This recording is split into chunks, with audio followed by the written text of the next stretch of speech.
අපි දුවනවා, පනිනවා, එක්සර්සයිස් කරනවා හැමතිස්සෙම නිරෝගීව ඉන්න බලාපොරොත්තු වෙනවා. ගොඩක් වෙලාවට අපි ඇක්ටිවිටීස් කරනවා. කඳු නගිනවා, සයික්ලින් යනවා, ස්විමින් යනවා, ඊට අමතරව ජිම් එකට යනවා, ඊට අමතරව ගොඩක් ක්‍රීඩා කරනවා. මේ ඇක්ටිවිටීස් කරනකොට මොන හරි ඉන්ජරි එකක් අනතුරක් ඇති වුණොත් අපි කළ යුතු දේ මොනවද? අනතුරු ඇති කර ගැනීමේ අවම කිරීමේ ක්‍රම මොනවද? සහ දීර්ඝ කාලීන මොන හරි අනතුරක් ඇති වුණොත් එහෙම නැත්නම් ස්පෝර්ට්ස් ඉන්ජරි එකක් ඇති වුණොත් අපි කළ යුතු දේ කුමක්ද කියලා සරලව කියන්නයි මම මේ බලාපොරොත්තු වෙන්නේ.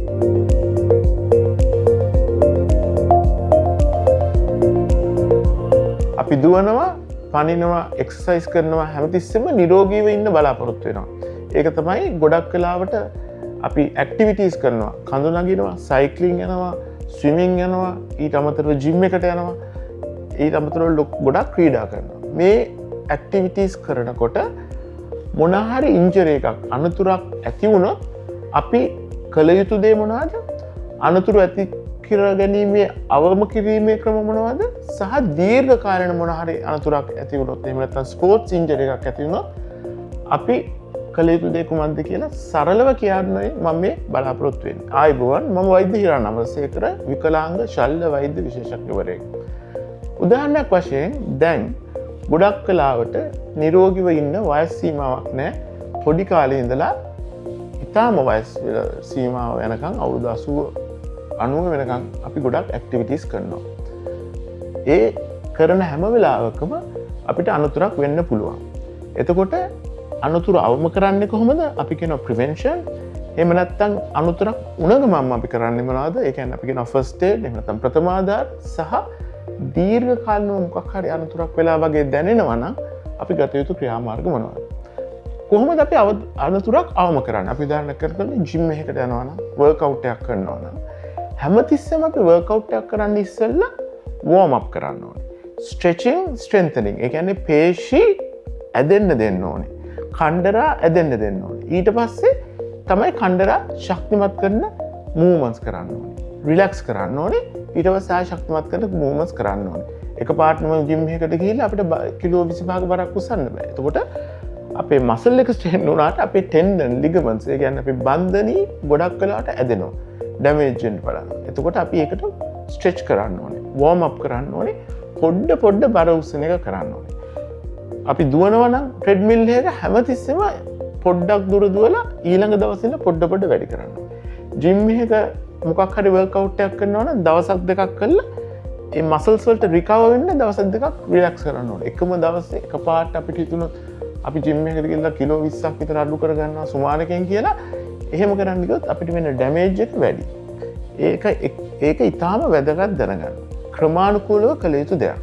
දෙවෙනි එක තමයි අපේ ආහාර සංඝටක හරියට ගන්න ඕනේ. පේශි අස්ථි වලට අවශ්‍ය ආහාර තියෙනවා. විටමින් D, කැල්සියම්, ප්‍රෝටීන්, ඒ වගේ දේවල් ගොඩක් වෙලාවට අපි ගත යුතුයි. දැන් ජොයින්ට් ටැබ්ලට්ස් කියලා කියනවා වයසට යනකොට ඔස්ටියෝආතරයිටිස් වළක්වන්න ග්ලූකෝසමයින්, MSM, කොන්ඩ්‍රොයිටින් සල්ෆේට්, ඒ වගේ හයලුරොනික් ඇසිඩ් ඕවා තියෙන ටැබ්ලට්ස් තියෙනවා. ඒවා ගත යුතුද නැද්ද කියලා ඔබ වෛද්‍යවරයාගෙන් වැඩි විස්තර දැනගන්න පුළුවන්. දෙවෙනියට අපි බලමු මොන හරි ඉන්ජරි එකක් ඇති වුණොත් එවලෙම කරන්න පුළුවන් මොකද? අපි හිතමු අපි දුවනවා. එහෙම නැත්නම් අපි ක්‍රිකට් ගහනවා. ෆුට්බෝල් ගහනවා. අපේ උදාහරණයක් වශයෙන් විනුඹ උලුක් වෙනවා. පොඩි උලුක්කුවක්.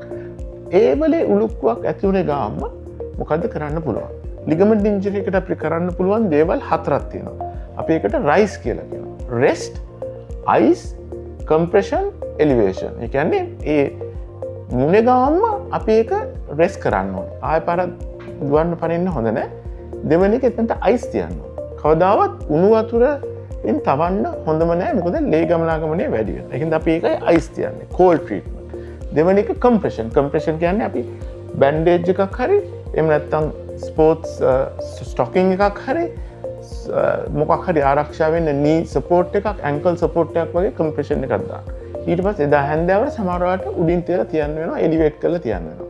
ඒක ප්‍රථම ආධාරවල කොටසක්. සමහර වෙලාවට ෆිසියෝതെරපි ටිකක් කරන්න පුළුවන්. සමහරට ඒ වෙලෙම අපි K tape කියලා කරනවා. kinesthetic tape. ඒකෙන් අපි කරන්නේ මසල් එකේ ඒ angles රිලැක්ස් කරන විදිහට හදන එක. ඒම කළත් ඉන්ජරි එක හරි වගේ නැත්තම් සුමානයක් යනකොට ඉදිම වෙනවනම් ඒ දනිස්ස ගත්තොත් දනිස්සක් හරි විනුඹක් හරි වගේ නැත්තම් වැඩි දුර බලා ගන්න වෙනවා. ඒ වෙලාවේ ඔබට විකලාංග ශල්‍ය වෛද්‍යවරයෙක් හම් වෙන්න වෙනවා. ඔහු මොකද්ද ඔබ ගිහිල්ලා කරන්නේ? අපි උදාහරණයක් වශයෙන් දනිස්සගමු. දනිස්ස අපි හිතමු අපි ක්‍රිකට් ගහනවා එහෙම නැත්නම් ෆුට්බෝල් ගහනකොට දනිස්ස හොඳටම උලුක් වුණා, වැටුණා, ඉදිමුණා. ඊට පස්සේ ඉදිමුණට ප්‍රථමාධාර කරුවා. සුමාන දෙක තුනක් යනකොට මේ දනිස්සේ අන්ස්ටේබල් වැටෙන්න යනවා. හැමතිස්සෙම මේ අනිත් දනිස්ස වගේ නෙමෙයි. මේක බලා ගන්න ඕනේ කියලා හිතනවා. මුලදී ගොඩක් අය එක්ස්රේ ගන්නවා. එක්ස්රේ ගොඩක් වෙලාවට අස්තියක් කැඩිලා නැත්නම් එක්ස්රේ එක නෝමල්. එක්ස්රේ එකේ බන්ධනී පටක මොනවත් සොෆ්ට් ටිෂු කියන ඒවා මෘදු පටක පේන්නේ නැහැ. එතකොට එක්ස්රේ එකේ නෝමල් කියලා දනිස්ස නෝමල් කියනවා නෙමෙයි. එතකොට ඊට වඩා දෙයක් කරන්න ඕන නම් විකලාංග ශල්‍ය වෛද්‍යවරයෙක් ගොඩක් වෙලාවට ගිහිල්ලා ඉස්සෙල්ලම කරන්නේ එක්සැමින් කරලා බලනවා. බලනකොට අපිට කියන්න පුළුවන් මේකේ මොකක් හරි බන්ධනී එකක් හරි කණ්ඩරාවක් හරි ගිහිල්ලා කියලා. ඩැමේජ් වෙලා කියලා. ඒකට අපි කියනවා දනිස්සක් උදාහරණයක්. දනිස්ස වටේ උදාහරණයක් වශයෙන් මේ තියෙන දනිස්ස ආකෘතිය. උදාහරණයක් වශයෙන් මේකේ තියෙනවා ලිගමන්ට්ස් 6ක්. එළිය පැත්තෙන් තියෙනවා ලැටරල් ලිගමන්ට් එක. ඇතුල් පැත්තෙන් තියෙනවා මීඩියල් ලිගමන්ට් එක. ඊළඟට ඇතුලෙන් දෙකක් තියෙනවා ACL PCL කියලා. ඊළඟට මේ දෙපැත්තේ තියෙනවා shock absorbers වගේ meniscus කියලා. මේ ඕන එකක් ඩැමේජ් වෙන්න පුළුවන්. විශේෂයෙන් ACL එක ඩැමේජ් වුණොත් ගොඩක් වෙලාවට ඔපරේෂන් කරන්නම වෙනවා. ඒක කවදාද හදාගන්න. මේවා ඔක්කොම ඩැමේජ් වුණොත් ඉස්සෙල්ලාම අපිට ඒක ඩැමේජ් එකක්ද නැද්ද කියලා බලා ගන්න කරන්න පුළුවන් හොඳම පරීක්ෂණය තමයි MRI පරීක්ෂණය. MRI පරීක්ෂණයෙන් අපිට කියන්න පුළුවන් මොකද්ද මේ ඩැමේජ් වෙලා තියෙන්නේ කියලා. ඒ ඩැමේජ් එකේ හැටියට ගොඩක් වෙලාවට ස්පෝර්ට්ස් ඉන්ජරිස් වලට අපි කරන්නේ කැමරාවක් දාලා දනිස්ස ඇතුළ බලනවා. ඒක බලලා ඒ කැමරාව මාර්ගයෙන් අපි ආර්ත්‍රොස්කෝපි කියලා කියනවා. ඒකෙන් අපිට ඒ වෙලාවෙම ට්‍රීට් කරන්න පුළුවන් දේවල් තියෙනවා. කැමරාවෙන් කරන කැමරාවක් දාලා බලන එකෙන් පරමාර්ථ දෙකක් තියෙනවා. එකක් තමයි අපිට 100%ක් ඩයග්නෝස් කරන්න පුළුවන්. එහෙම නැත්නම් ලෙඩේ හොයා ගන්න පුළුවන්. MRI එකයි ආර්ත්‍රොස්කෝපි එකයි. දෙවෙනි එක තමයි කැමරාවක් දාලා අපිට පොඩි ප්‍රශ්න තියෙනවා නම් ඒ වෙලෙම හදා ගන්න පුළුවන්. ACL PCL වගේ ලිගමන්ට් ඉන්ජරි වෙලා තියෙනවා නම් අපිට ඒවා අලුතෙන් හදලා දාන්න පුළුවන්. අපි කියන ACL reconstruction කියලා. ඒවා කළා දනිස්ස යථා තත්ත්වයට ගන්න පුළුවන්. ඒ ගන්න කාලයකුත් තියෙනවා. ඒවා කිරුවේ නැත්තම් පොඩ දනිස්ස ගෙවෙන එක වැඩි වෙනවා. පස්සේ ඔස්ටියෝආර්තරයිටිස් හැදෙනවා. දනිස්ස ක්‍රියාකාරීත්වය අඩු වෙනවා. ඒකින්ද හොඳම වෙලාව බලලා ඒ ට්‍රීට්මන්ට් කාලයට අනුව ගන්න ඕනේ. ඒක තමයි අපි ගොඩක් වෙලාවට ස්පෝර්ට්ස් ඉන්ජරිස් වල එහෙම නැත්නම් ක්‍රීඩා ආශ්‍රිත ඉන්ජරිස් එහෙම නැත්නම් අනතුරු වුණාම ගත යුතු පියවර. පුළුවන් තරම් අනතුරු වෙන එක අඩු කරන්න ඕනේ. ඉමීඩියට්ලි අනතුරක් වුණාම ප්‍රථමාධාරය නැත්නම් ෆස්ට් ඒඩ් දෙන්න ඕනේ. ඊට පස්සේ 100% ඒ ඉන්ජර් වෙච්ච අස්තිය හරි සංදිය හරි රිකවර් වෙන්නේ නැත්නම් සති 6ක් 8ක් විතර යනකොට මොකක් හරි ප්‍රශ්නයක් තියෙනවා නම් ඉදිමෙනවා නම් වැටෙන්න යනවා නම් මොන හරි තියෙනවා නම් වහාම විකලාංග ශල්‍ය වෛද්‍යවරයෙක් හමු වෙලා වැඩිදුර හොයලා බලන්න ඕනේ. පරීක්ෂණ කරලා එක්සැමින් කරලා. එතකොට තමයි ඉස්සරහට වෙන ඩැමේජ් එක වළක්වන්න පුළුවන්. ඔබ දැන් නවීන විදිහට ක්‍රීඩා කරනවා, ඇඩ්වෙන්චර් ස්පෝර්ට්ස් කරනවා, ජිම් එකට යනවා, මේ සියලුම දේ කරන විට යම්කිසි අනතුරක් ආවොත් නැවත යථා තත්ත්වයට පත් කිරීම සඳහා සති දෙක තුනක් ගිහිල්ලා අඩු නැත්නම් විකලාංග ශල්‍ය වෛද්‍යවරයෙකු හමු වෙලා ගොඩක් වෙලාවට ඒක වැඩිදුර පරීක්ෂණ කළා හොයලා බලලා නිසි පිළිකාර ගත යුතුයි කියන එක ඊටාම තරයේ ප්‍රකාශ කරන්න වෙනවා. මොකද අපි හැමදාම කියන්නේ පරක් වෙලා આવොත් මැනේජ් කරන්න අමාරුයි.